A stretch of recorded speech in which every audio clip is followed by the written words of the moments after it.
নৈতিকতার স্থলন দেখেও, মানবতার পতন দেখেও নির্লজ্জ অলস ভাবে বইছ কেন?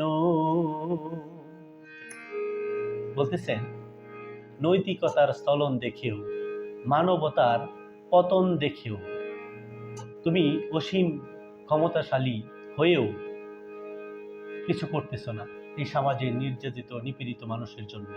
এই কথাটাই বলেছেন। নৈতিকতার স্থলন দেখেও, মানবতার পতন দেখেও নির্লজ্জ অলস ভাবে বইছ কেন? সহস্র বর্ষার উন্মাদনার মন্ত্র দিয়ে লক্ষ জনের সবল সংগ্রামী আর অগ্রগামী করে